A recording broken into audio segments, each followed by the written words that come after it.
Folks, when you hear this music, hell yes, you know where you are. You're back at Raw Rants. Welcome back to all the old friends. But more importantly, we are tripping. Guys, I looked at it this morning and it is pretty awesome. And almost 14,000 downloads over the last 30 days. Thank you. So mostly welcome to the new friends. Because one of the things I learned in leadership is this. You can have a brilliant idea and you can stand out there and go, look at me. But here's the most important thing. The most important thing is not just the idea.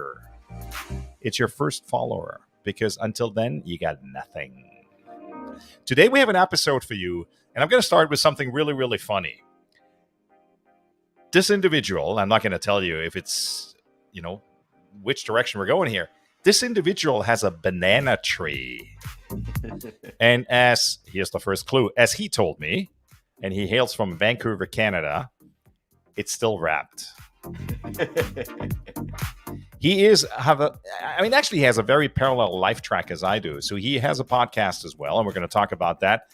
He's a family guy. He calls himself a self-help hacker, and today really shares his knowledge, his journey, his ups and downs, the roller coaster that all of us have been on are on still with the world as a coach as well. And his podcast is called, what he talks about also in his practice, Wins and Losses. And I am so honored. I'm going to stop talking about him. We're going to bring him in right here. I am so honored to have him with me today. Mr. James Heppner from Vancouver, Canada. And as he just before we started coming on, he said, on my left is a banana tree that's still wrapped. I thought that was awesome. James, I'm so excited to have you here. And see, we match. We didn't coordinate this, but it just works out that way, right? Black is cool. And so there it is. Welcome. So happy to have you here. I'm so thankful to be here, Stephen. I know when you and I first connected, I'm like, oh my goodness, here's someone that I connect with.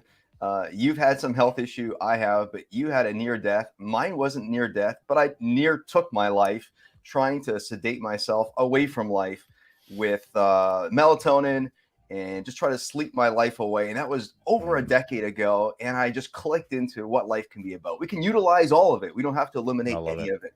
And so you are. I love it. And now I'm going to correct you publicly. It's actually not Stephen because the German is Stefan. But here's the thing.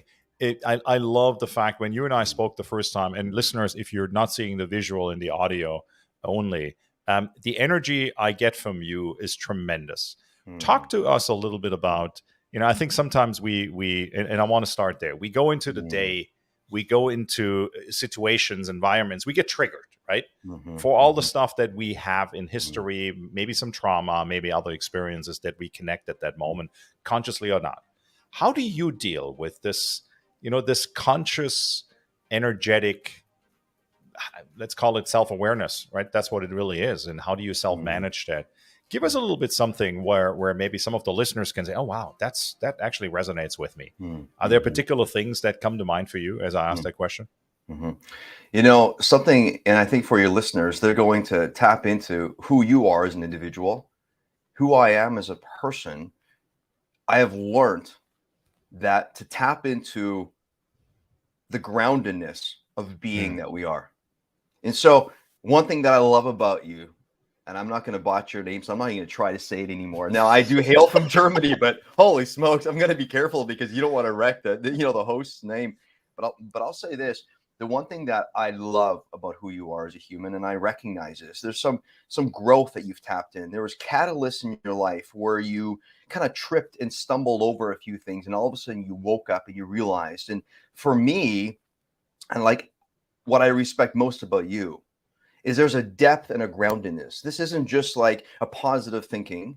This is actually seeing clearly what's there and churning eyes towards that instead of thinking, listen, I got to get away from this. This is a loss. I got to try to eliminate this. Instead being, this is what I was given. I'm going to participate and I'm going to be here. And so the way that it looks like in my life in real time, we all deal with things that are uncomfortable. We all deal with Mm-hmm. things that Mm-hmm. we perceive as being losses, and then we deal with things that actually are losses. Yeah. And we're Yeah. like, oh, I lost a grandma, or you're like, for you, you had a heart condition. These are and you were mentioning your daughter, what she may have experienced, some of your Yeah. family when you are kind of out for a while. When I think about these things, what do we do in moments like that? In the groundedness of where I come from and what I've tapped into is that life owes us nothing. Yeah. Yeah. Nothing has to be perfect. Yeah. And You nothing know, traps me. Everything frees me, right? And so that's the wow. thing. It's a joy of the Wow. goodness. Nothing Wow. traps me. Everything frees me. Wow. Yeah. Well, first off, thank you. I appreciate your candidness and your observation. I feel like I'm like, what do I say to that? Podcast is over. Thank you. But you said one thing. I mean, family, I know, is important for you as well, and the support system, right? As we go through the hardships of life, my daughter, if you're watching it, you can't really see it, but she gave me this little square back here, and it says something to the effect of, "Until you really faced with where you don't have any other choice but being strong, you really realize how strong you can be." And I think, as much as to your point, as much as she was giving that to me, observing what I went through, I could give it right back to her. And Alana, if you're listening to this episode, this one's for you. But it's one of those things, where you just, God, I don't know what it is. You just got to take it as it comes sometimes, and rather than this, outlook where we're planning and over planning and over projecting, and that's the limiting of what's possible and what's not needs to go away in that respect, and just kind of being in the moment. Family is important to you. Support systems, kind of that ecosystem of what I talk in my practice about a lot is champions, the supporters. I talk about the wallies as well. Well, the people who constantly that's the yabats. They say, yeah, but, and it's always like that limiting belief. How do you, how have you experienced that in your life? And what are some of, maybe the lessons, not just that you've learned, but that you can share, and some of the things our listeners can hang on to and say, interesting, that can work for me. And are there particular? I mean, I'm going to go to that self-hacker guy now, right? Who said, I'm a self-hacker. I've kind of figured some things out.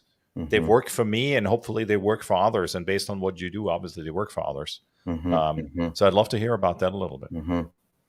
Self-help typically says, how can I help myself?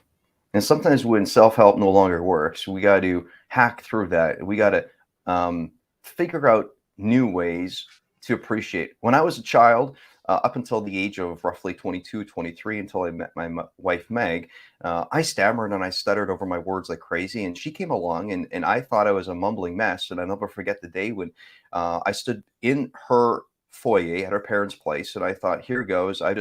I'm done and I can't take back. And she doesn't understand what I'm saying because I couldn't stop stammering. And she looked at me and she says, I understand exactly what you're saying. And so it's this moment, and it just broke me. And so what you shared about your daughter, it just completely broke me, and it shattered me into a million pieces. And so when I think about a decade ago, when I was checking out of life, and here I sit today, and I have an unshakable thankfulness for life, my friend. I love it so much. To me, tears and laughter, if I don't do it once a day, I'm not living. And I'll share with you, at that season of my life, when it comes to family, we had 2 children at the time. When I checked out of life, like I say, I tried to sleep my life away. And I was well read in relation to, and you, like we tend to pride ourselves with being well prepared. But then also when life shows up, we're like, and how do I do this? Like, holy smokes, right? Like, no. And so I had read all these books about how to, yeah, you're laughing, me too, but I wasn't laughing. I had read all these books about how to be a great parent, how to be an awesome husband, and about all these self-help things. And I'm like, check. I'm doing them. I think I'm living it. Like, for me, I live what I learned, right? And that's who I am as a human. But then life shows up. And we went through an audit, and we went through some business struggles. Our youngest son had just been born, had high functioning autism. And I remember thinking to myself, why is it that we can accept and wrap all of our life around him? But why do I feel that I'm still searching for that? Now, I've never been tested or diagnosed with anything, nor do I think I actually have autism, but we're all on the spectrum to some degree. That's right. But my brain does think really fast. And the reason that I did a lot of stuttering when I was a child, the speech therapist said, it is because your brain thinks faster than your tongue can wrap words around. So I'm like, okay, there you go. So there is something going on. The only thing that I'll say is, when I laid in bed trying to think my way out of this dystopia, out of this thing, thinking your way will never end up working. But I remember thinking I'm wasting my life, and my children are growing up, and the pivotal years of them being young and needing a dad and needing the structure is gone. And I'll tell you something, fast forward, it was near 2.5 years. Again, I didn't go to family gatherings. I didn't see any friends. I literally checked out of life. I slept 18, 20 hours. It's horrible. But beside that, when I popped out of this, I remember thinking, the truth is what? And I remember thinking, initially what kept me sedated almost, what kept me paralyzed, is thinking, I've lost it. It's not working. I got to get rid of this. Why is it that all of what I've learned isn't making the difference? And finally, one day I chose to participate with it. And that's the answer, choosing to participate. And I chose to just say, I'm going to be about doing now. And the grace, my friend, it's like grief and grace coming together at the same time. I love this.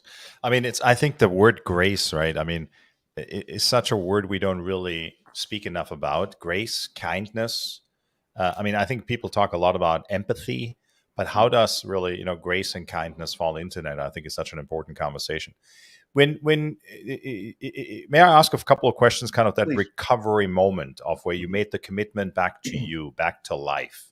If we have somebody listening who is maybe feeling the same shame, the same, I'm no good, I'm not good enough. I mean, I shared this with you about my dad before, and listeners, you've heard it before as well. All my life, I lived a little bit under this umbrella of I'm not good enough. How did you, looking back at it, what were some of those pivotal, energetic moments, so to speak, where you said, no, I'm going to be here. I'm going to choose presence. I'm going to move forward. If somebody's listening who is kind of maybe under that same pressure, but also that same disbelief in their own existence almost, and they're dismissing themselves, what is it that you would tell somebody who is in that mindset that, again, one perspective from you, again, let me say this also here, I always hear it on the shows, we're not a therapist here. We're just sharing our own experiences. But oftentimes people can relate to that. And I'd love to hear maybe some of those things that you can share with that. Well, firstly, let me say it like this. This is just coming from my experience. You have your own experience. Whatever that looks like, you have your own. And so I can empathize from the place of, I just know what it looks like to literally be at the end of. And the end of meaning completely exhausted and overwhelmed. So just tap in. Where are you overwhelmed and where are you exhausted in life? And I think, to be honest, we're actually overwhelmed and exhausted in life in a certain area, or maybe two, in our constant daily life. We just look at that as apparently labeling it as bad, and then we push it out and we eliminate it when we can utilize it. And so my friends, think about, if you were to sleep beyond your regular 8 to 10 hours a night, and you were to sleep like I did, 18 hours a day, are you tired anymore? You're not. The only thing is you're trying to move away from the exhaustion of your life. Instead of moving away from, look towards it. Look towards it and ask yourself, where are you downright satiated and exhausted about being exhausted? And then maybe ask yourself, exhausted instead of because of, ask yourself, where am I exhausted towards and for what reason? I love this. I love this. This is it's such a profound statement you just made, but it's so powerful, right? So the reason what you're exhausted of and towards, is that, did I hear this correctly? Spot on. Is there any kind of tools? I mean, I sometimes say to people, you know what, and what's helped me sometimes is just kind of capturing. Journaling, for example, has worked for me. Again, I'm just one voice of many. Are there particular tools, particular resources that you've discovered, kind of self-management practices, habituations, rituals that you say they help you? For me, it's I get on my bike in the morning, 20 or 30 minutes Peloton. Then right after that, I meditate 10 to 15 minutes. That's it. That's my morning routine. And some people say, well, what you really should be doing is then after that, you should be reading or you should be writing. I don't do that. Nevertheless, that's my practice. I would imagine you have a very similar thing. Yeah, thanks for sharing. For me, I just open up and say, when you ask yourself, what am I exhausted towards? For what? For what? You have to realize all things are created for your good.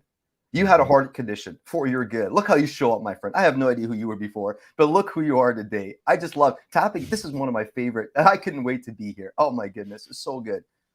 And here's one of the things that I do. When I transition, the catalyst moment, when I had enough of enough, when you become satiated about being exhausted and you're not even running on fumes anymore. You don't know what you're overwhelmed towards. All of a sudden you say, for what? For what? Because the human being needs variety, not just likes, but needs variety. So to unstuck yourself, for me, what ended up being, and again, I have no idea what it is for your listeners, but for me, it was gratitude and the art of celebration and choosing to celebrate in spite of. And so the way it looked like when I exited that journey, I'll never forget. I entered business again and I was spinning and I almost lost my marriage before and almost lost my business and investments. But there was a moment when a client orchestrated, and we were selling custom homes at the time. There's a client that orchestrated 5 clients against us. And it was a pretty big lawsuit. And I didn't know what the reason was. And the strange thing is I was showing up in a better state than I ever had before.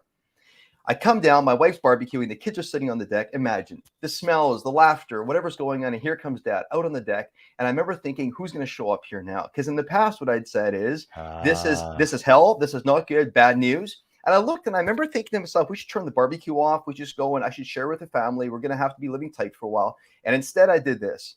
I come onto the deck and in the moment, I just realized the transformation of gratitude that I decided. I opened the door and I said, kids, tonight is going to be the night we're going to celebrate. And they said, Dad, Daddy, why? And they're running, Daddy, why? And Meg's like, what's going on? I hadn't told her yet.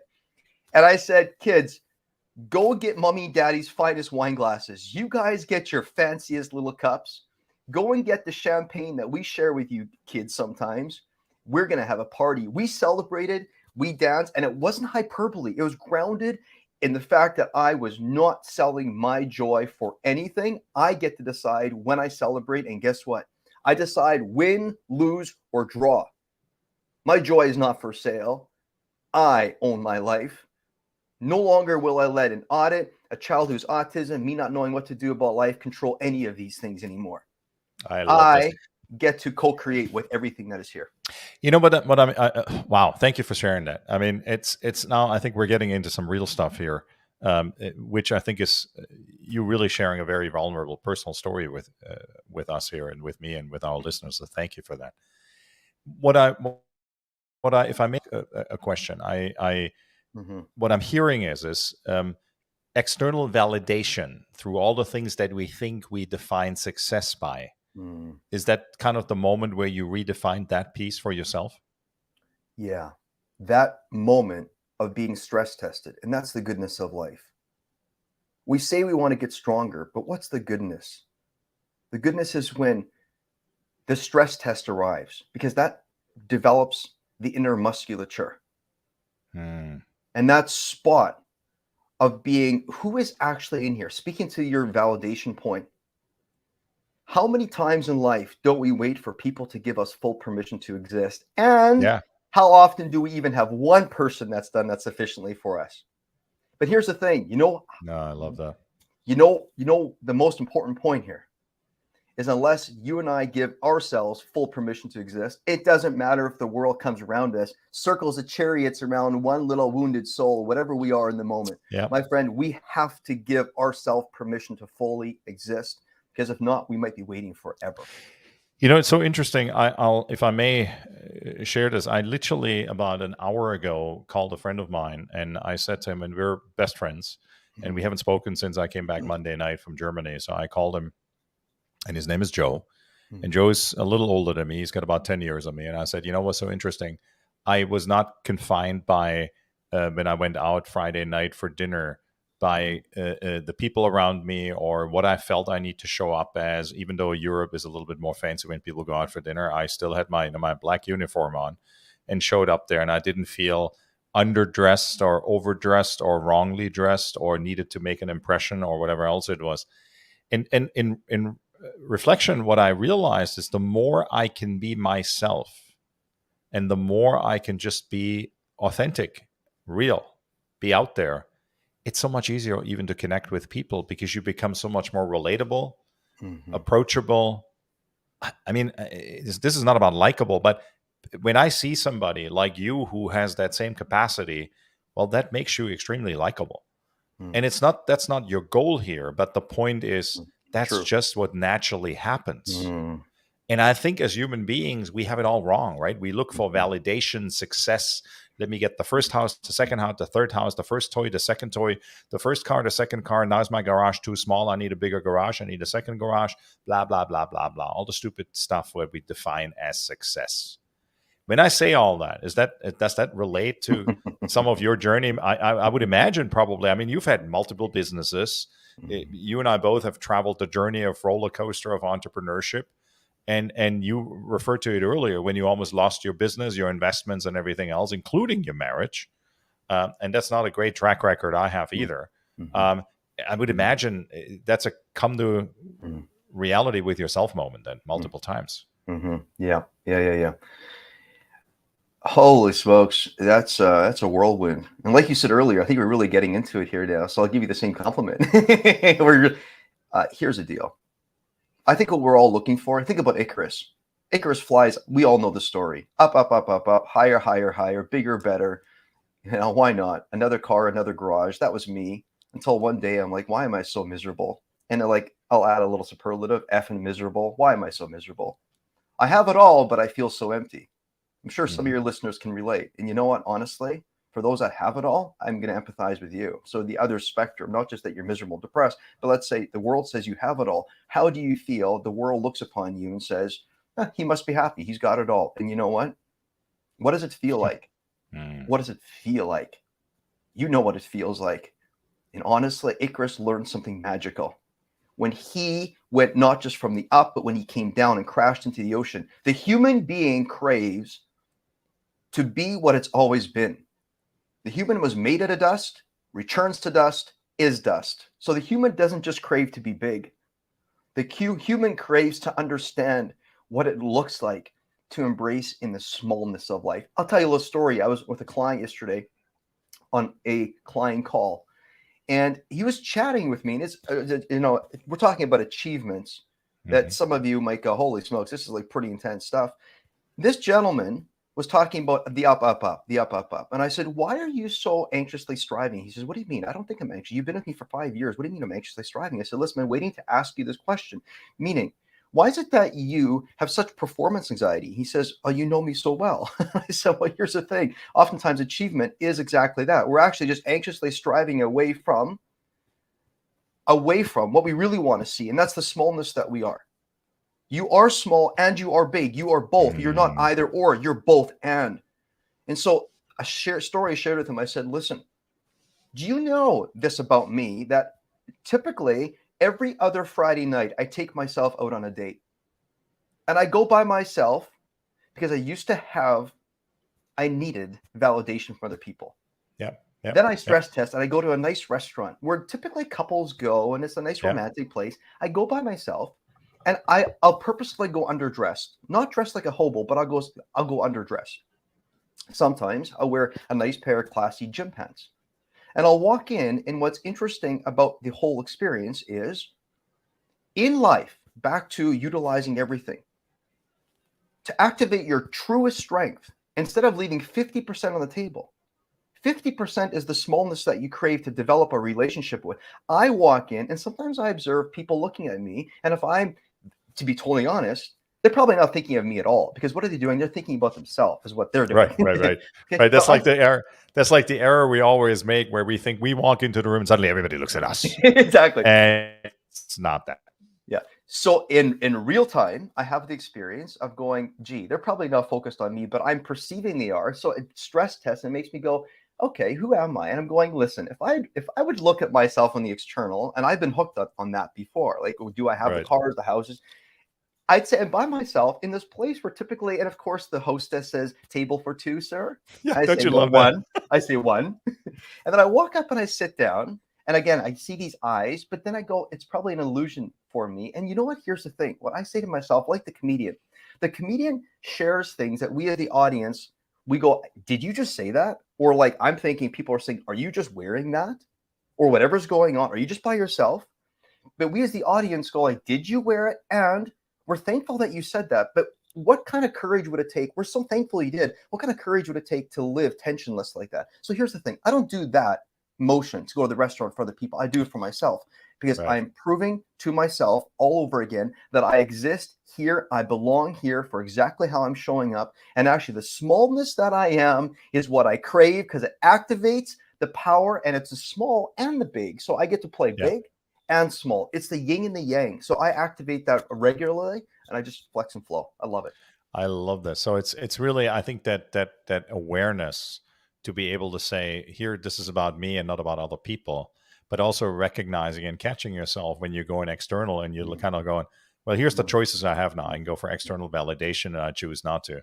I'm not dressing for someone else. I'm dressing for my own feel good, my own comfort, who I am authentically, et cetera, et cetera. And Well, and I dressing is got, such a, sorry, go go ahead. ahead.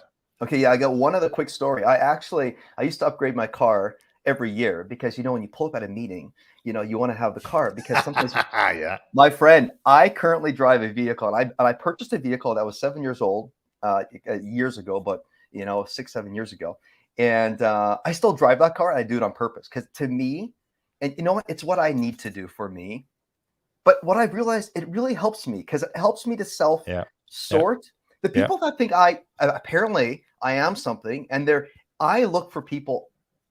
And I funnel them pretty quickly. Those that are looking for significance and image, because I'm going, listen, don't get me wrong. I feel those people. It's just Yeah. that you're not ready for me right now. And I'm not ready. You're on a different part of your journey, Yep. Yep. And so I get where you're coming from. I need to integrate the fact you have a need for this. That's no Yep. big deal. But I'm just not there anymore. I'm just on Yep. to a Yep. different spot. No, and I think that's exactly, I think that's again, I mean, whatever that is, the awareness we have around that, that's such an important piece. I want to talk about, your business a little bit. Tell us a little bit, what's your life's work that you've arrived at. You obviously, you're committed to serving and supporting individuals and groups and companies, predominantly, as I understand, individuals on their journey. And then the other part is wins and losses, which is the podcast as well. So let's chat about those pieces a little bit, but I also want to hear the journey. Why do you thrive in this? What is it about serving and supporting other people and sharing your wisdom and making it available and being that sounding board? What is the, what's the thrill for you in that, and what's the service that you feel in that? Sometimes I think that I chose the industry, and then I have to remind myself, actually, I come to this awareness that the industry chose me. And so here's the thing.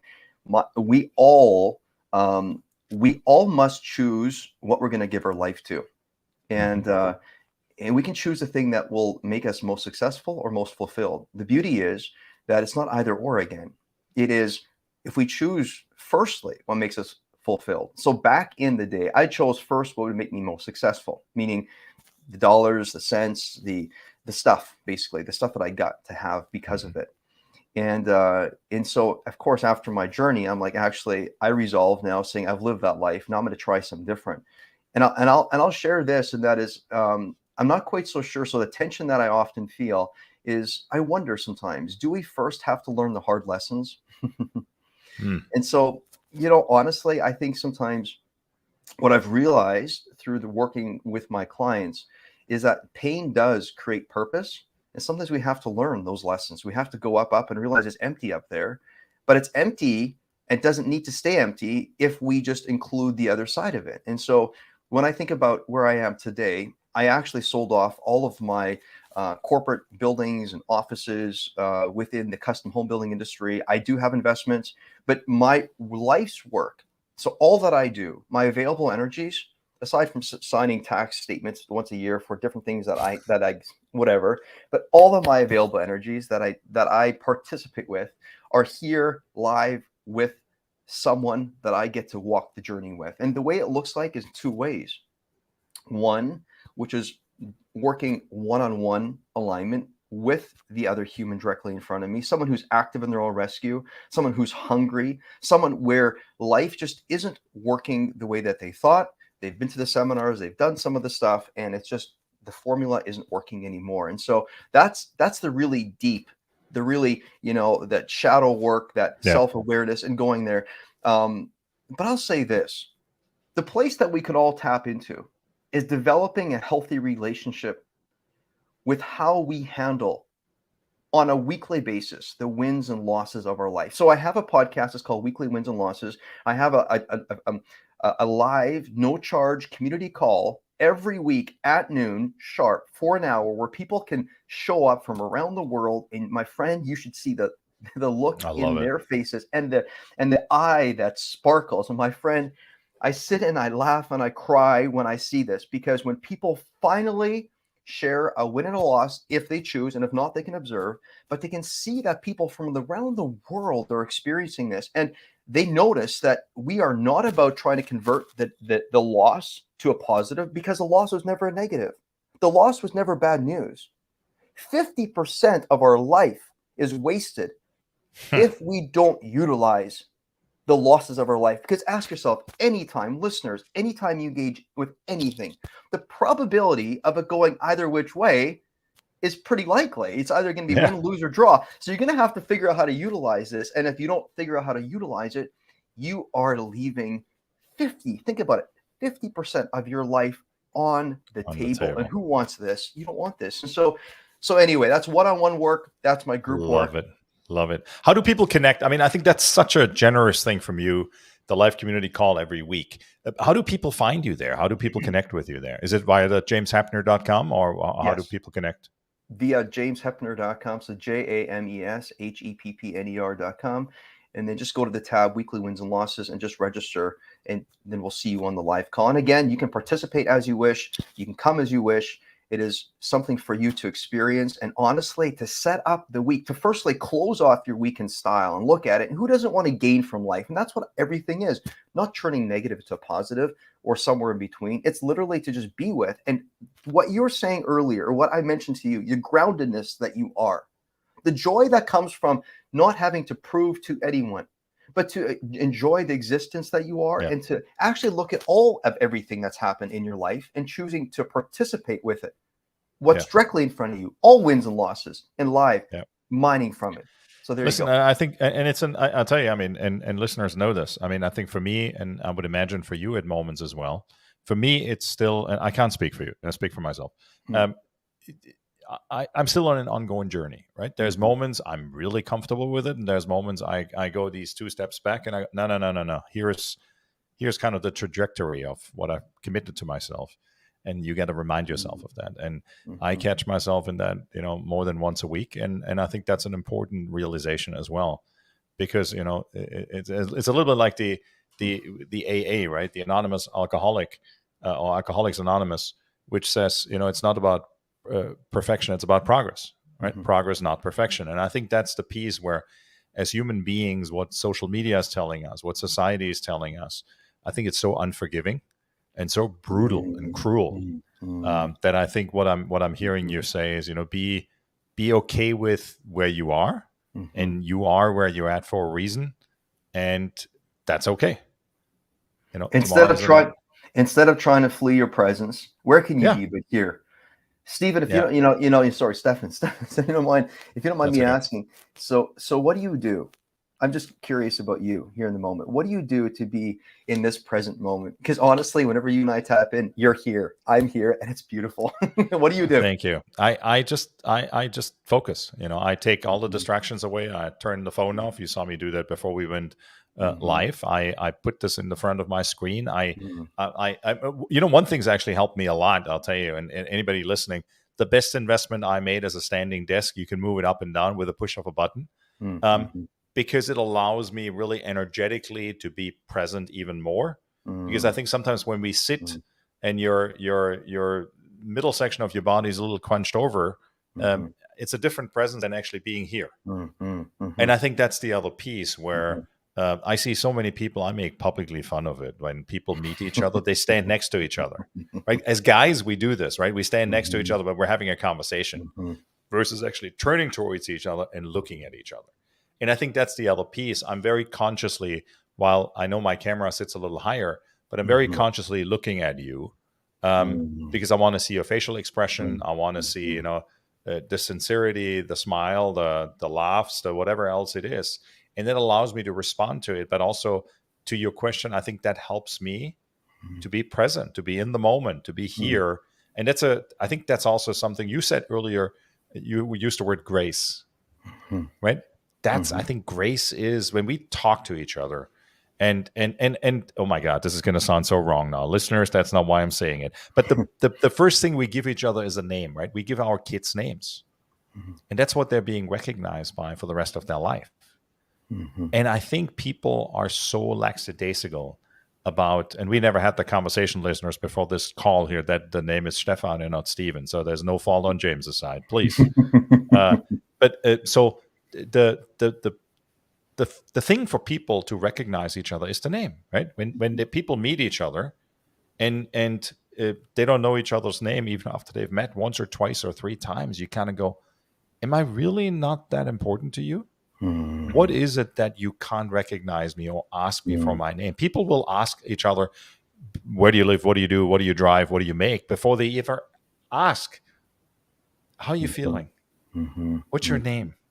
Tell me more about where you're from." Mhm. That's not the conversation that usually happens. Or what do you Mhm. enjoy doing? If Mhm. you go to a cocktail reception in a business setting, I would imagine you've experienced the same thing, Mhm. and Mhm. you ask, "How are you?" Mhm. which is kind of the standard American question. But beyond it, what do you enjoy doing? Tell me your name again. How do you spell it? And you get actually into more detail about who they really are. Besides that, it makes people generally a little uncomfortable because that's just not the way people do Mhm. things.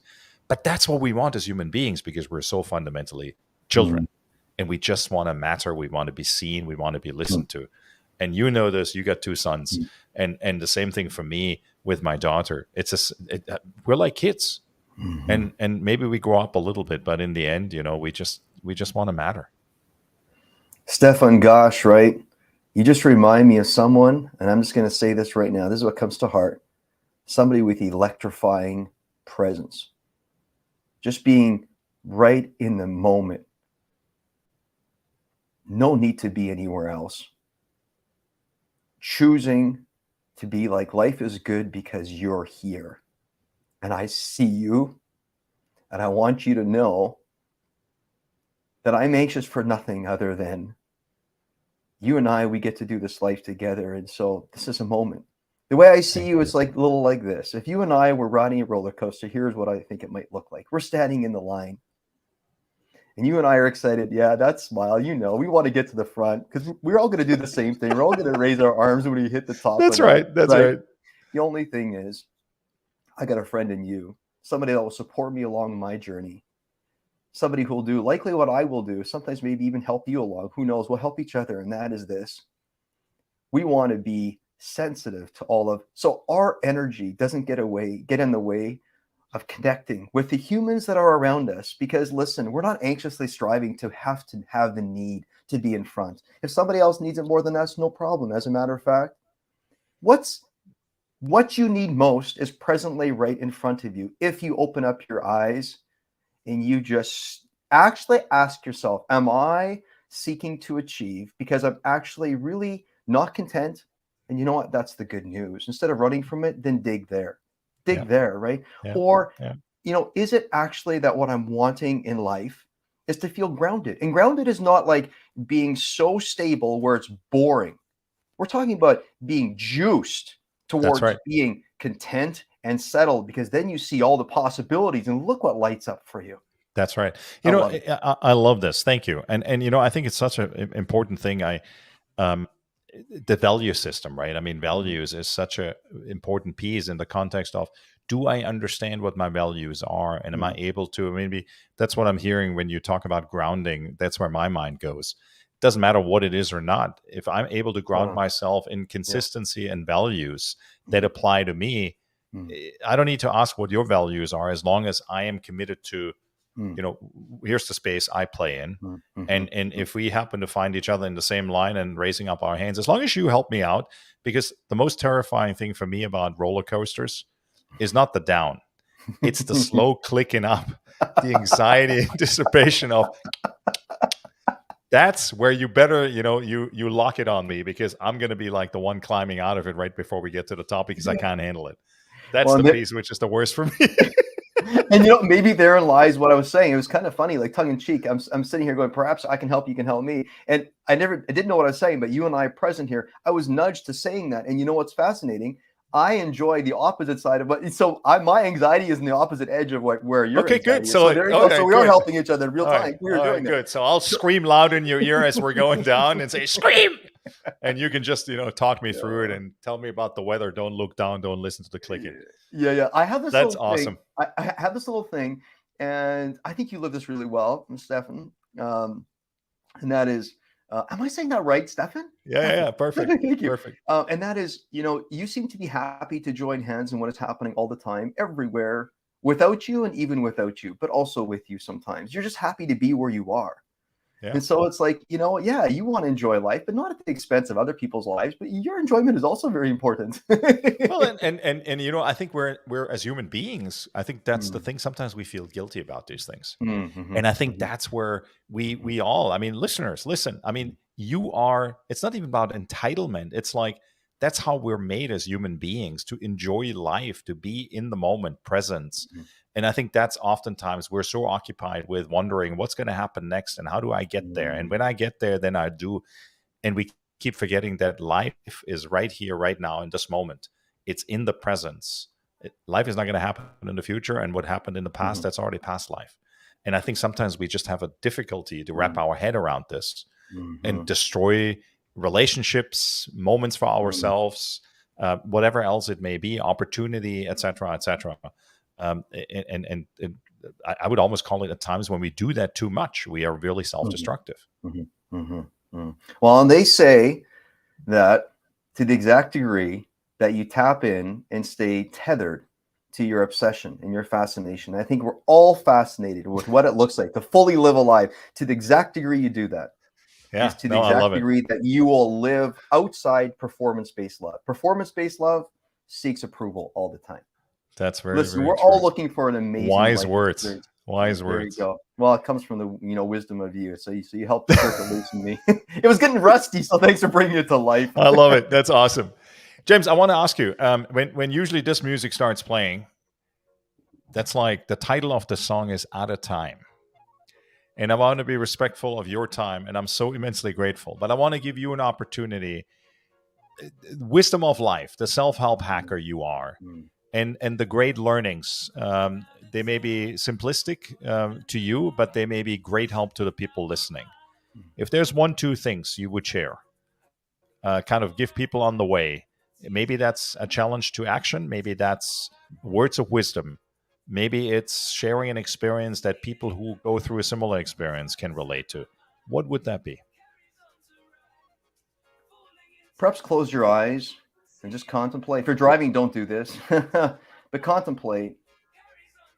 When you think about controlling things in your life, where is it helpful? Where is it not helpful? Ask yourself. We all crave certainty. However, how is it so that certainty is something that you can bring versus look towards others to give you that desire of certainty? Can you bring it versus look for it? And here I got something for you that I want you to contemplate. Think about this. Think about this statement. Write it down. Do what you need to do. And that is, write your name. I, the name, do not need to be in control, nor do I want to be. I simply need to allow it and to participate with it. And so as you contemplate, as you move about your life, as you think about what you have need of to control to bring yourself certainty, be about participating with that. But then ask yourself, who can you not control? And it's the other. So why be about the other? Why be not about the authenticity that you are? Meaning, why not be about tapping into the wins and losses of your life and being eager and willing and able, show up and learn what it looks like to unleash and bring to the forefront of your life that other 50% of your life that you are probably walking past before because you're trying to eliminate the loss. Bring life to it. Bring the good news back to all of life, because, my friend, you are good news. And I thank you for being here, and I'm honored and humbled. And I just want to wish you all the best.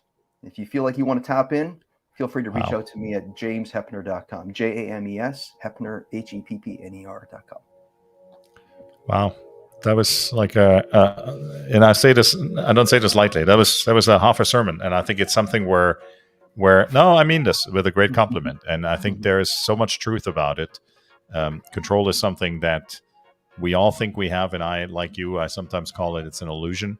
Mm-hmm. And I think surrender, as you and I think both have experienced in our life's journey, is a real thing. Thank you for that. Thank you so much. And thank you for your heart, my friend. I'm here for you and I'm on your journey. And it's wonderful to do life with you. Thank you so much. I love it. I love it. I love it. Guys, I want to say thank you. James, thank you so very, very much. As you know, if we're going to out of time, we are out of time. My name is Stefan Terringer. Please, please, please. I mean, we just had an incredible podcast, and this is just a small piece of what James is all about. Go to jamesheppner.com, JamesHeppner.com.